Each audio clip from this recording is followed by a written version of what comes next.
57 साल की उम्र में कराटे में गोल्ड मेडल। इधर ही बिलो द बेल्ट अटैक मारा पहला। आप जानते हैं फौजी दिमाग पे थोड़ा सा तो मैं अपने जवान और जेसीओस के साथ मैं कोई टीवी शीवी नहीं, मैं इनको चिन्ह बाहर लाके दे देता। मैं जब आऊँ तो 2-4 लटके भी मिलने चाहिए। कभी कभी तो दिन में 500-600 पुशअप्स हो जाते थे। तो जिन पे जबरदस्ती कर सकते थे, तुम चला सकते थे, उनको जरूर चलाएं। जय हिंद साथियों, आज हमारे साथ हैं सैनिक वेलफेयर न्यूज़ के मंच पर भारतीय सेना से सेवानिवृत्त कर्नल RDS चौहान साहब। कर्नल साहब ने मातृभूमि की 2 दशकों से भी ज़्यादा सेवा की है और आज सोशल मीडिया पर फिटनेस इन्फ्लुएंसर हैं सर, और लाखों युवाओं के प्रेरणा स्रोत हैं सर को देख के जब भी सर आज कोई रील डालते हैं इंस्टाग्राम पर तो ज़्यादातर रील सर की वायरल होती है। सर, हम चर्चा करेंगे, आगे बढ़ेंगे। इससे पहले मेरे अंदर एक बड़ी जिज्ञासा जागती है। आपने इंजीनियर की पढ़ाई की, फिर मार्शल आर्ट में गए और उसके बाद फिर फौजी बन गए। तो ये थोड़ा सा, एक तो मार्शल आर्ट में जाना, इंजीनियरिंग की पढ़ाई और फिर फौजी बन जाना, इसके पीछे का मोटिवेशन क्या कारण रहा सर? देखिए, मैं जब 11th स्टैंडर्ड में था, 11वीं में जब मैं था 16 साल का, तब मेरा वेट था 31 kg। 16 साल में 31 किलो? हाँ, 31 kg। 16 साल में 31 kg वेट था। बहुत बीमार रहता था और आप समझ सकते हैं कि जो आदमी बीमार है और इतना वीक है, वो उसको थोड़ा झुंझलाहट भी ज्यादा रहती है सर। तो मतलब गाड़ी पटरी पे थी नहीं, लेकिन मुझे ये कहीं एहसास था कि मुझे इसके लिए कुछ करना पड़ेगा। तो मैंने मेरे पेरेंट्स को बोला, उस जमाने में वो नई एक पिक्चर आई थी ब्रूस ली की, एंटर द ड्रैगन जी। तो मैंने सुना था उसमें कि कोई दुबला पतला आदमी बहुत स्ट्रांग है और बहुत ताकत है और खूब बढ़िया मारधाड़ करता है। तो मैंने सोचा कि भाई ये ही मेरे लिए ठीक होगी, क्योंकि मैं तो खूब दुबला पतला हूँ। तो मैंने मेरे पेरेंट्स को बोला कि भाई मैं तो ये कराटे सीखना चाहता हूँ। तो उन लोगों को लगा वैसे ही गुस्सेल है, हेल्थ है नहीं, ये कराटे करेगा पता नहीं क्या हुआ, तो मना कर दिया। तो मैंने फिर बोला कि मतलब मैंने क्यों मना करे, बोले तू पढ़ाई नहीं करेगा। तो मैंने अगर आप ऐसा बोलो तो मैं तो पढ़ाई आज से छोड़ू, कल से स्कूल जाना बंद कर दूंगा। तो उनको थोड़ा सा था ये एहसास कि ये जिद्दी लड़का है, तो उन्होंने मेरे को, फिर मेरे फादर ने जाके कराटे क्लास में डाला। तो इस तरह से फिर मैं कराटे की लत पड़ गई और फिर 12th का एग्जाम दिया। 12th में थोड़ा मतलब पढ़ाई कम करता था, कराटे भी करता था, पढ़ाई भी करता था जी। तो उसमें भी कैसे भी करके मतलब मैं इंजीनियरिंग में आ गया। और उसके बाद में जब 3rd ईयर में था सर, फौज में आने का कोई इरादा नहीं था। 3rd ईयर में था तो कोई न्यूज़पेपर में मैंने पढ़ा कि भाई फौज में इंजीनियर्स की बहुत कमी है। उस जमाने में कमी थी, अब तो शायद नहीं होगी सर। तो अभी देखिए, जो आदमी जब यंग होता है ना, होना भी उस तरह से चाहिए। तब मुझको ऐसा लगता था कि ये तो अब मेरा फर्ज है कि ये कमी को मुझे पूरी करना है, एक आदमी के जाने से नहीं, जो भी था मेंटालिटी। तो 3rd ईयर में जब मैंने ये न्यूज़पेपर पढ़ा तो मैंने ठान लिया कि मैं फौज में ही जाऊं। फौज में आया। तो इस तरीके से न्यूज़पेपर पढ़ के आप मोटिवेट हुए? न्यूज़पेपर पढ़ के मेरा बड़ा भाई बहुत बोला करता था जी। मेरा बड़ा भाई है ना, वो बोला करता था। वो तो मुझे जब से कराटे सीखना शुरू किया तब से बोलता था कि अभी तू फौज में जा। तो मैं नहीं सुनता था उसकी बात, बट शायद कहीं वो भी रहा हो दिमाग में, ये न्यूज़पेपर की बात सबकॉन्शियस माइंड में कहीं बैठा होगा। हाँ।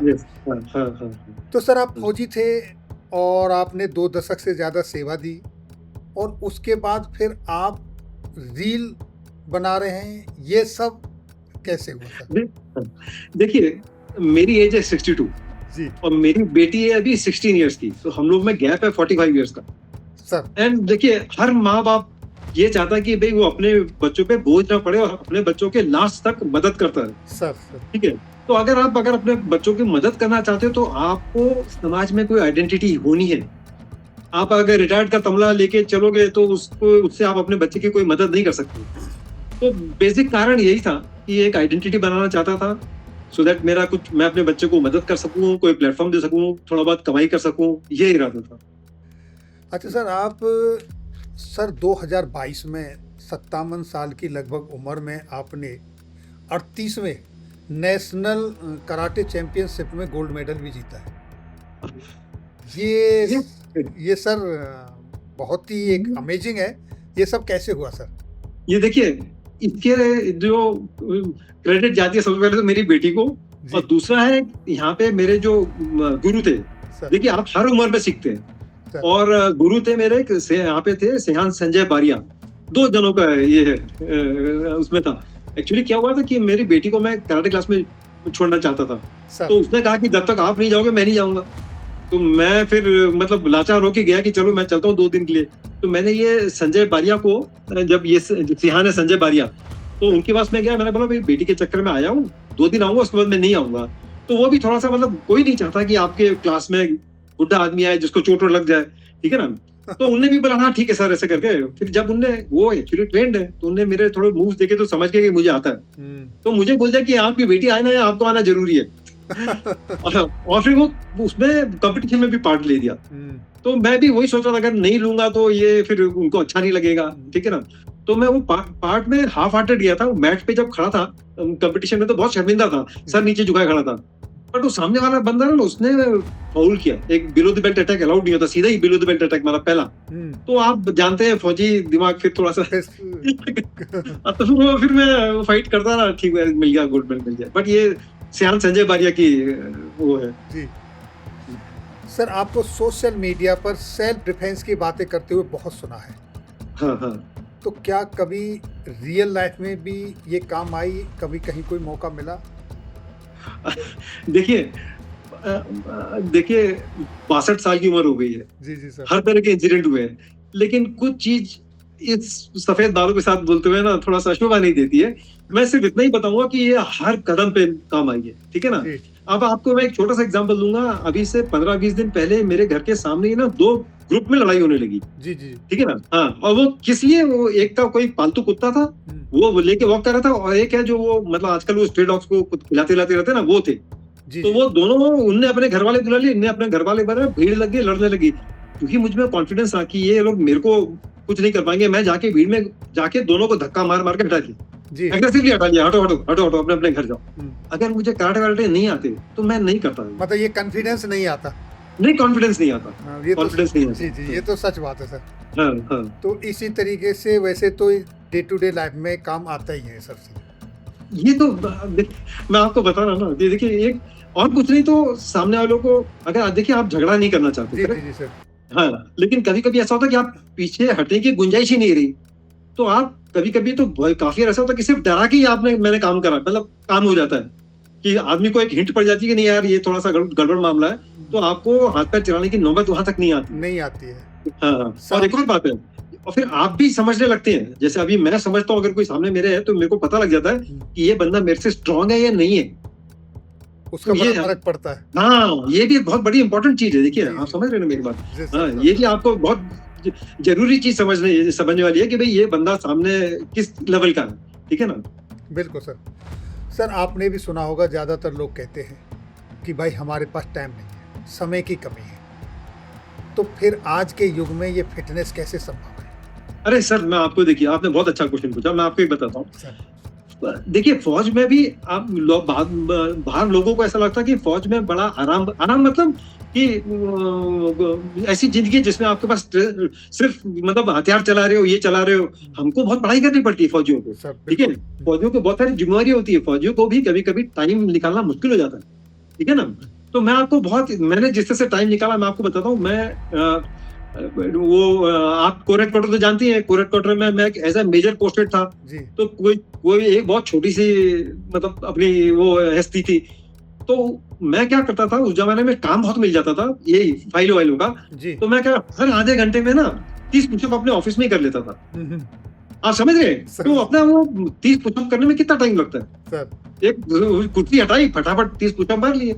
और जो स्क्वाट्स होते हैं ना, अपना बैठक, वो हाफ बैठक चेयर पे ही ना हर आधे घंटे में 20-25 कर लिए, ठीक है। अच्छा, ये तो हो गई आपने। और ऐसे करते करते तो कभी कभी तो मेरे दिन में 500-600 पुशअप्स हो जाते थे। फिर मैं आपको एक बहुत ही मतलब आपके बताना चाहूंगा, आपके माध्यम से आपके जो ऑडियंस है उनको बताना, हाँ ऑडियंस उनको बताना चाहूंगा कि एक एक्सरसाइज का कैटेगरी होती है आइसोमेट्रिक एक्सरसाइज। जैसे मैं आपको एक एग्जांपल दे रहा हूँ, मैंने ये 2 हाथों को आपस में जोड़ रहा हूँ ताकत से, ठीक है। हाँ, ताकत से। तो ऐसे जोड़ के अगर मैं 15 सेकंड बैठ रहा हूँ, 12 से 15 सेकंड, फिर खींचूंगा, ठीक है ना। अच्छा, फिर उसी तरह से ना ये हाथ को, ये मुट्ठी को पीछे खींचो, आगे खींचो। मैं क्या बोलना चाहता हूँ, आप अपने मसल्स को जब स्टैटिक अवस्था में स्ट्रेस करते हैं, उसको आइसोमेट्रिक्स बोलते हैं। जी तो जी आप ऐसे हर जॉइंट पे एक्सरसाइज कीजिए। अगर आप ऐसा करेंगे तो आपके मसल बिल्ड हो जाएगी, स्ट्रेंथ आ जाएगी, हाँ एंड्योरेंस नहीं आएगी, ठीक है ना। मतलब आप एक 10 केजी के वेट को आप आराम से उठा सकोगे, लेकिन वो 10 केजी के वेट को आप 5-6 बार नहीं उठा सकेंगे। आप मेरे पास मतलब मैं आपको समझा पा रहा हूँ मैं क्या बोल रहा हाँ हूँ? बिल्कुल बिल्कुल सर। हाँ हाँ, तो आप बैठक कर लीजिए, आप क्या बोलते हैं पुशअप्स कर लीजिए हर आधे घंटे में, 1 घंटे में। आप ये आइसोमेट्रिक्स कर लीजिए एंड थोड़ा सा वॉक कर लीजिए। तो मतलब ऑफिस में ही 2-4 फ्लोर चाय के टाइम पे वो 2-4 फ्लोर अप डाउन कर लीजिए। अप डाउन कर कोई लेते। हाँ हाँ, समय का प्रॉब्लम नहीं। फिर देखिए एक बात मैं बताता हूँ, अगर आप हेल्थ को आप अपने आजकल मतलब आजकल का जमाना हमारा इस तरह से हो गया कि अगर मैं अपने आप को फिट रखता हूँ तो लोग समझते हैं कितनी बड़ी अचीवमेंट है। नहीं, ये अचीवमेंट नहीं है, ये आम बात होनी चाहिए। जी आप जी समझ रहे हो मैं क्या बात बोलना चाहता हूँ कि बिल्कुल। अगर मैं अपने आप को फिट रख रहा हूँ तो इसमें कोई गर्व वाली बात नहीं है, इसमें कोई मतलब अचीवमेंट वाली बात नहीं है, आम बात होनी चाहिए। अभी आप देखिए आजकल क्या हो रहा है कि ज्यादातर बच्चों एक बच्चा हो रहा है, करेक्ट? बिल्कुल सही तो बात है। अगर एक यंग कपल है 35-40 साल का है, तो उसके दो माँ बाप 4 बुजुर्ग हो गए। जी आजकल दवाइयां इतनी चल रही है कि आम आदमी की जिंदगी 85-90 तक जा रही है, सर। ठीक है। देखने वाले 2 हैं, बुजुर्ग है 4, 4 और वहां अब वो 85-90 तक जा रहे हैं। अगर फिट नहीं है तो वो व्हील चेयर पे चले जाएंगे, बेडरिडन हो जाएंगे। कौन बिल्कुल सपोर्ट करेगा आपको? कौन बिल्कुल सपोर्ट सही करेगा? बात है सर। तो ये हमारी जिम्मेवारी है, मतलब हम जो बूढ़े हो रहे हैं उनकी जिम्मेवारी है कि हमको फिट रहना है। और ये बात तो हमारे जो बच्चे हैं उनको समझना है कि उनको भी फिट रहना है, वो अब कि उनको भी हाँ वो तो सेल्फ देखने वाला कौन? मोटिवेटेड, आपको देखकर वो सेल्फ मोटिवेटेड हो जाएंगे। नहीं हाँ समय हाँ, देखने वाला कौन है?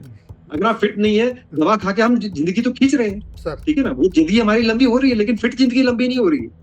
तो 85 के बाद हमने व्हील चेयर पकड़ ली, नहीं 90 पे हमने बेड पकड़ लिया, अब पूरा परिवार अटक जाता है उसमें। बिल्कुल सही तो बात है सर। हाँ, तो आपने ये जो आधा 1 घंटा जो हफ्ते में 4 या 5 घंटे बचाए हैं, उससे आप लोगों को तो सालों साल खींच लोगे आप, बिल्कुल सही बात है सर। ठीक है ना। हाँ, और उसमें पैसे भी जाएगा, टाइम भी जाएगा, और पूरी फैमिली सब कुछ बन जाएगी।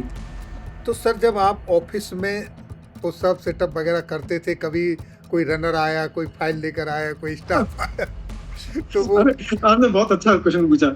शुरू में क्या हुआ था, मुझे थोड़ी सी झेप आती थी, सर ठीक है। तो एक बार हमारे हेडलर साहब थे, जी तो उनको शक हो गया कुछ कि ये हो ये क्या रहा है? मेरा ऑफिस था, अगर आप मैं भटिंडा में ऑफिस था, अगर आप बाई चांस कभी जाए वहां पे तो देखिए कोने में एक बिल्कुल ऑफिस था, जी कोई आता जाता नहीं था। उन्हें बोलते सर आप क्या कर रहे हो? मैं हेडलर साहब पेंसिल नीचे गिर गई। अरे साहब बुजुर्ग हो गए, आप किसको क्या बता रहे हो? फिर मैंने ये जेब छोड़ दी। मैंने साहब देखिए अब आपको पता चल गया, अभी अपना हर आधे घंटे में ये रूटीन है।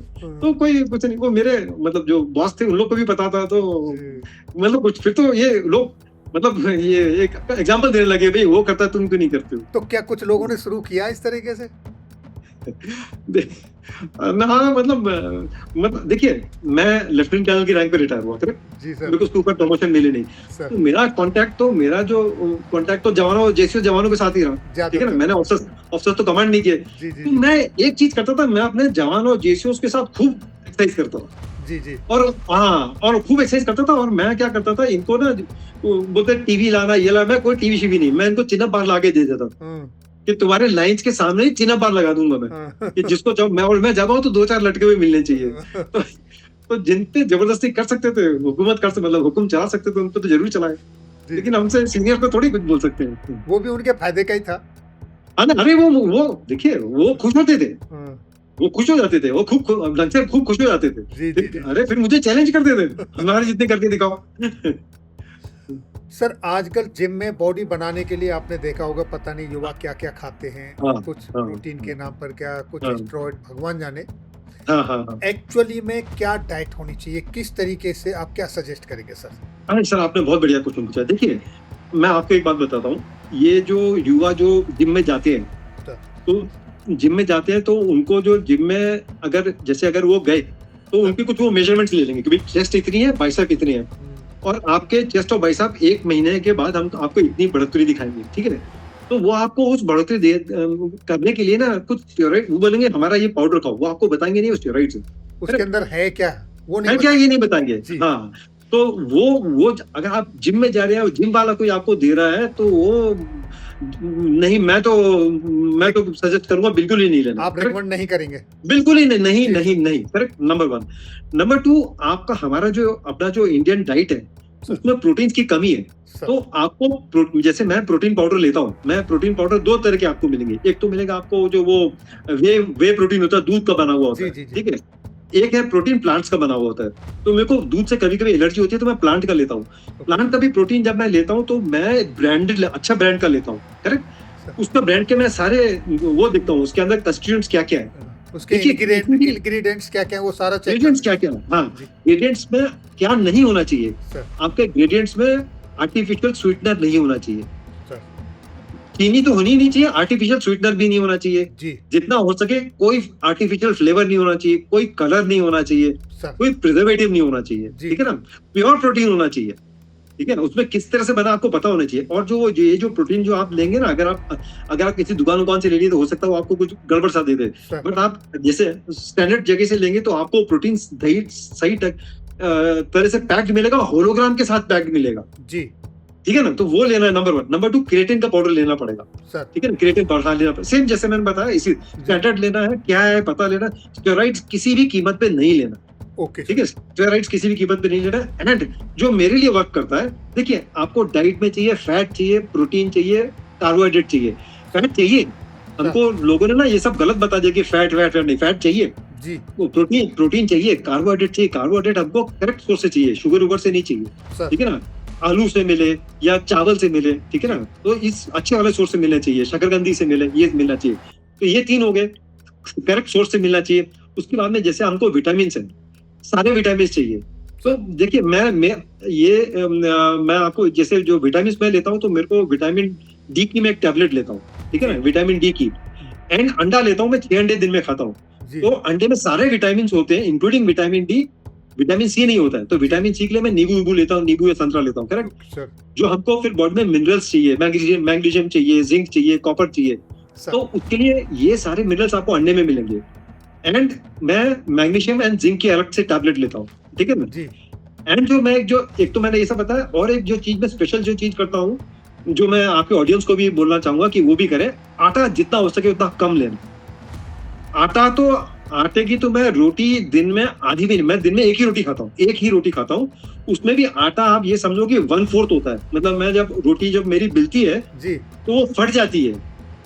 तो आप समझ रहे हैं ना। तो उस आटे में मिलाते तो आटे में बाजरा, रागी जी, ठीक है ना, हाँ, और वो क्या बोलते हैं, चिया सीड, ब्लैक सीड, चना, ये सब डालता हूँ। और मैं क्या करता हूँ कि ये जो सहजन हिंदी में बोलते हैं, ड्रमस्टिक इंग्लिश में बोलते हैं, आपके ऑडियंस के लिए, जैसा हाँ, जिसको हिंदी इतना नहीं समझ में आती हो, तो उसके पत्ते बहुत ही फायदेमंद होते हैं। ड्रमस्टिक के पत्ते, कड़ी पत्ता, और जैसे पालक जी, और स्प्राउट्स है ना, अपना मूंग दाल के जो वो सब, उन सबको बॉईल करता हूँ, करेक्ट। और उसके अंदर पूरा नींबू, अगर नींबू मेरे घर में भी छोटा मोटा नींबू पेड़ है, अगर मेरे घर का पेड़ है तो नींबू को छिलके के समेत, ठीक है ना, बॉईल कर देता हूँ। और छिलके के समेत 2 नींबू उसमें डालता हूँ, छिलके के समेत, और फिर उनको मिक्सी में डाल के आटे में डालता हूँ। वो इसलिए क्योंकि जो हरी सब्जियों में जो आयरन मिलता है ना सर, आयरन के साथ अगर विटामिन सी नहीं है तो वो एब्जॉर्ब नहीं होता है बॉडी में, ऑब्जर्व भी नहीं होता। सुनते सर, वो जो कुकिंग के टाइम पे इवापोरेट होके उड़ भी जाता है। हाँ, तो इसलिए वो मैं नींबू इसलिए डालता हूँ, करेक्ट। अच्छा, ये तो मैं अपना डाइट के लिए करता हूँ। और मैं क्या करता हूँ, देखिए, अभी ये जो अपना सिस्टम है, डाइजेस्टिव सिस्टम है, इसको क्लीन होना बहुत जरूरी है, ठीक है ना, उसको क्लीन होना बहुत जरूरी है। तो जो हमारे अपने ने जो अपना भारतीय और भी जगह भी होता है, फास्ट करना, ठीक है ना। तो कभी मैं कभी दिन में एक ही बार खाना खाता हूँ। लेकिन फिर मैं क्या करता हूँ कि जैसे अगर मैं सोचता हूँ कि भाई अभी आज हफ्ते में 2-3 बार तो मैं ऐसा करता हूँ कि भाई डाइजेस्टिव सिस्टम को बिल्कुल क्लीन करना है, तो मैं क्या करूंगा, शाम को खाना नहीं खाऊंगा, करेक्ट। फिर सुबह उठ के मैं क्या करता हूँ, एक चम्मच छोटी वाली चम्मच जो होती है, 1 चम्मच सफेद नमक, 1 चम्मच काला नमक जी, और उसमें 1 बड़ी चम्मच हल्दी सर, और वो क्या बोलते हैं ना, पेपर, और 1 नींबू, वो डाल के ना बहुत थोड़ा पानी डालते एकदम गाढ़ा, वो घोल के पी जाता हूँ, ठीक है ना। और वो पीने के बाद में अभी जैसे मैंने पिया तो मेरे साल्ट्स बहुत बढ़ गए, तो थोड़ी देर रहने देता हूँ। उसके 15-20 मिनट बाद में 2-3 ग्लास पानी की पीता हूँ, करेक्ट। ये पीने के बाद में फिर मैं कुछ खाता पीता कुछ नहीं, फिर जितना प्यास लगती है तब पानी पीता रहता हूँ। उसके फिर 1-2 घंटे के बाद में मैं सिर्फ दही खाता हूँ, हाँ, तो ये मेरे लिए देखिए, हर इंसान, हर गाड़ी अलग अलग है, सर ठीक है ना, वो हम भी इंसान भी अलग अलग गाड़ी है, बिल्कुल तो बिल्कुल हर मॉडल को अलग अलग फ्यूल चाहिए होता है, अलग अलग सिस्टम चाहिए होता है। तो मेरे को ये सिस्टम एकदम फर्स्ट क्लास क्लीन हो, एकदम आप समझ रहे मेरी बात। सर तो सर हाँ, मैं अच्छा आपसे बिल्कुल फर्स्ट क्लास समझ जाता हूँ, ये भी अपना अपना सब, ठीक है ना। तो अब जैसे मैं जब डाइट की बात करूँ तो मैं इलेक्ट्रोलाइट्स बोलना भूल गया, तो इलेक्ट्रोलाइट्स में भी सर अपना जैसे नमक और ये सब हाँ। भी, हाँ, ये ध्यान देना बहुत जरूरी है। तो सर अगर मैं आज की डेट में बात करूं तो आप कितने चिनअप कितने पुशअप कर सकते हैं? देखिए, मैं आपको बताता हूँ, ये देखिए, वो आपने एक अच्छा क्वेश्चन पूछा। हमारे जो बॉडी को ट्रेन करने के लिए, बॉडी जो होती है ना, तो उसको, अब ये जैसे मैं बोलता हूँ कि मेरे को मेरी बॉडी ट्रेन करना है स्प्रिंट दौड़ने के लिए, जी ठीक है, ये अलग ट्रेनिंग होगी। अगर मेरे बॉडी को ट्रेन करना है मैराथन दौड़ने के लिए, तो वो अलग तरह की बॉडी होगी, मेहनत दोनों में बराबर लगेगी, करेक्ट। वो जो स्प्रिंट दौड़ के जो हीरो बने और जो यहाँ हीरो बने, दोनों ने मेहनत उतनी की है, लेकिन आपने एक्सरसाइज की तरह अलग अलग की है। उसी तरह से मैं चिनअप्स के, जैसे अभी जैसे अगर मुझे कराटे के लिए अगर मुझे चिनअप्स करने हैं, तो मैं जब अपने आप को जब खींचूंगा ना, तो मुझे झटके से खींचना है, ठीक है, झटके से खींचना और झटके से छोड़ के फिर झटका देना, आप समझे मेरी बात। जिसको वो पायरोमेट्रिक ऐसा कुछ इंग्लिश का वर्ड है, उसको कहते हैं एक्सप्लोसिव एक्सरसाइज। और अगर मुझे बॉडी बिल्डिंग के लिए करना है, तो बॉडी बिल्डिंग में चिनअप्स मेरे को बहुत डेलिब्रेट करने, धीरे धीरे करने हैं, आप समझ रहे मेरी बात। समझ गया सर। तो धीरे धीरे करेंगे तो अलग नंबर होगा। तो वो मैं से जो फौजी में, जो अपने फौज में जो काउंट होता है, वो तो मैं एक बार में 44 चिनअप्स कर लेता हूँ, 40 से 45 सच में कराते हैं। हाँ हाँ सर आपकी 22.5 साल, आई थिंक 22 या 23 साल समथिंग आपने सर्विस की है, 2 दशक से ज़्यादा सर्विस आपने दी है सर। इस दौरान कोई ऐसी इंसिडेंस हो, कोई ऐसी घटना हो जो आपको याद हो और जिसे आप चाहें हमारे व्यूअर्स को बताने के लिए? वो मतलब चलिए, आपने बोला यादें तो बहुत होती है, लेकिन सही मौके पे आती नहीं है। चलो मैं आपको एक बात बताऊं जी। मैं फौज से जब, मतलब आर्मी से जब निकला, तो मेरी जो पहली पोस्टिंग लंका में हुई। जी जी करेक्ट। आईपीकेएफ में जी। पासपोर्ट तो मैंने आज के दिन भी नहीं बनाया सर। ठीक है, हाँ, तो आज भी नहीं बनाया जी। तो मेरी पहले पोस्टिंग लंका हुई, मतलब बाहर, ठीक है। और मैं उसके पहले कभी मैं हवाई जहाज में नहीं बैठा था। जी सर। ठीक है, तो पहली बार मैं हवाई जहाज में बैठ रहा हूँ और वो हवाई जहाज मुझे लेके विदेश जा रहा है, ठीक है ना। और मेरी उम्र वो कितनी होगी, मतलब 23-24 साल होगी, ठीक है ना। अच्छा, वो भी जब मैं जा रहा था तो एयरपोर्ट के AN-32 का प्लेन था जी। एयरपोर्ट का AN-32 का प्लेन था, ताम्बरम से टेक ऑफ किया सर। अब वो ताम्बरम से टेक ऑफ किया तो पायलट के बगल में उसका वो जो को पायलट वो बैठा, ठीक है, और मैं बैठा और एक आध आदमी और 3-4 लोग थे हम बस पूरे प्लेन में। हाँ, पूरे प्लेन, और AN-32 तो छोटा सा प्लेन होता है। अब मैं जब मैं जाके, अभी देखिए ये एयरफोर्स वालों को ज्यादा समझ में आएगा, जब मैं जाके वो प्लेन में बैठा तो वो जब प्लेन का एक्सीलरेटर मार रहा था ना, तो पूरा प्लेन हिल रहा था सर। तो मैं, आप समझ रहे हो, मैं 23-24 साल का लड़का पहली बार प्लेन में बैठा, वो जा रहा है श्रीलंका ऑपरेशंस में, और वो प्लेन का वो एक्सीलरेटर मार रहा है, वो प्लेन हिल रहा है। अच्छा, प्लेन ने जैसे टेक ऑफ किया तो वहां पे हमारा क्या था, लंका में ना फ्रेश वेजिटेबल वहां नहीं मिलते थे, हम लोग यहाँ से लेके जाते जी। अब जो भी रीजन हो, अपने सप्लाई चेन बनते बनते टाइम लग रहा था सर। तो वो फ्रेश वेजिटेबल को 2-3 छिपकलियां घूम रही थी आपने सडनली वो, अच्छा हाँ, फिर वहां पे मैंने लैंड किया, वहां पे जैसे वहां पे हमने लैंड किया तो ट्रिंकोमाली में एयरपोर्ट था, वहां पे लैंड किया तो बगल में एक मतलब एक, हम जैसे, मतलब नहीं, जैसे एक स्मार्ट फौजी को देखे सिविलियन इंप्रेस हो जाता है ना जी, तो वो पैरा कमांडो को लेके हम इंप्रेस हो जाते हैं सर। तो मैंने वहां पे देखा एक इतना स्मार्ट और इतना स्ट्रॉन्ग पैरा कमांडो का अफसर खड़ा है, उसका नाम इवान क्रास्टो जी। आपने अगर नाम सुना हो तो कर्नल इवान क्रास्टो, उनको कीर्ति चक्र मिला है। उन्हें एक ना वो हेलीकॉप्टर से लटक के ना एक ट्रॉली में से सिविलियंस को रेस्क्यू किया था जी जी। हाँ, वो खड़े हुए, अरे मैं तो उनको देख के पागल हो गया सर। और समझे, जैसे सिविलियन नहीं, कोई स्मार्ट फौजी को देख के मैं तो उनको घूरते रहा, अरे ये क्या। और मैंने 15 दिन के अंदर वॉलंटियर फॉर्म भर दिया कि मेरे को पैरा कमांडो में जाना। तो वो तो मेरे सीओ ने भेजा नहीं, बट मैं ये कर्नल क्रास्टो को मिला, बहुत मिला जी, जी, जी। उन दिनों में ना, और ये जब जाने वाले थे ना 91-92 में, नहीं सॉरी 2001 में, अभी ध्यान नहीं आ रहा, हाँ 2001 में जी।